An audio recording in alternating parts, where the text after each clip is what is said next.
Well, what's going on, guys? It's Brandon back here again today for another series, or not series, but another game review of the Stanley Cup Final, and it's not going to be the last one. The Edmonton Oilers have done the unthinkable as they've come back from 3-0 down to force a Game 7 with a win in Game 6. 5-1, they controlled the game. It wasn't close. In the first, at 12:33, Edmonton scores from Warren Foegele, who's on a 4-game point streak, third of the playoffs from Draisaitl and Kulak to make it 1-0. Second period, at 19:14, Edmonton scores to open the period. It's Adam Henrique with his fourth of the playoffs from Janmark and Ekholm to make it 2-0.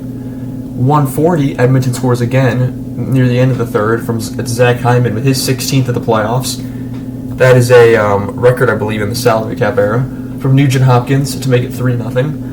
Third period, 18:32, Florida gets one back. It's Alexander Barkov with his 8th of the playoffs from Verhaeghe and Kulikov to make it 3-1. 3:15, Edmonton gets the empty netter from Ryan McLeod, 4th of the playoffs from Foegele to make it 4-1. And then 3:03, they get another empty netter. So 12 seconds later, Darnell Nurse with his 2nd of the playoffs, 2nd of the series, from Skinner, who gets the primary assist, and Broberg to make it 5-1. And that concludes the scoring, but there was a lot in this game. The disallowed goal that happened in the second period, that I thought was offside. I thought the officials made the right call there. I thought the play was offside. And I saw a lot of people mad at the call. I also saw a lot of people agreeing with the call, so I don't know. But shots, 21-21 apiece. Hits, 43-21 Florida, I believe. Face-offs were 30-27 Edmonton, I think. I don't remember, honestly. I forgot to put them down. Skinner saves 20 out of 21. Bobrovsky 16 out of 19. Penalties, 1 apiece in the first period. Edmonton had 2. Florida had 1 in the second period. Third period, both had 2 apiece. Power plays, though, Edmonton goes 0 for 2. Florida goes 0 for 3. So now this brings up a new topic of discussion. The Panthers were the favorites coming into the series. They were heavy favorites. They went up 3-0. They've now lost 3 games in a row, going home to Game 7. Are they rattled? Do they have any confidence left in them? Edmonton has looked like a machine up to this point. This is the one team you do not want to give momentum to, because once they start, you cannot stop them. They were I think they were like last in the league at one point during the season, similar to St. Louis. And that would be the second team ever to go from last to first and win it all in a year. And Chris Knobloch took over this team, and he's coached them perfectly.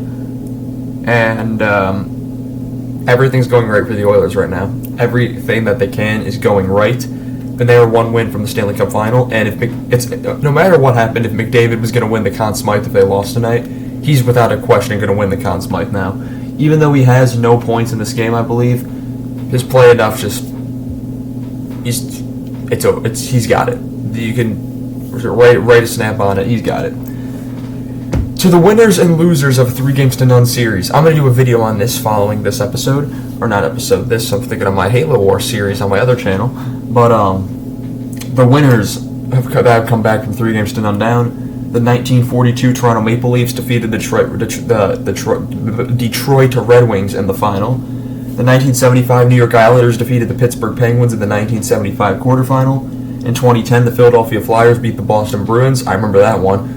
After being down 3-0, and then they were down in Game 7 3-0 before coming back and winning. 2014 LA, I remember this one as well. The Sharks are up 3-0. LA storms back and takes it in 7. The losers, the 1939 New York Rangers lost to the Boston Bruins in the semifinal. 1945 Detroit almost pulls off the comeback versus Toronto. They had Detroit had been reverse swept in the previous 1942 Stanley Cup Final, and they were looking for revenge, and they almost got it. 1975, the New York Islanders going down 3-0 once. They go down 3-0 again against the Philadelphia Flyers. They lose that one in the semifinal. 2011, Chicago loses to Vancouver in the quarterfinal, in which a series that I've talked about a lot on this channel, and doesn't hurt any less every time I see it. Another one happened in 2011. Detroit almost came back in the semifinal against San Jose, who was up 3-0, but they also lose that Game 7 as well. So I'll be doing a video on all of these teams. Edmonton becomes the 10th team, and they try to add their side to this side of history rather than this side of history. That's going to be all I have for you guys in this one. I want to thank you all so much for watching. Now, what I want to know from you all in the comments, because please comment down below on this one. Who do you think is going to win Game 7? If you had Florida before the series, are you still with Florida? If you had Edmonton before the series, you must be pretty happy with how this is going. But that's going to be all I have for you guys in this one, and I shall see you all in the next one. Have a good one.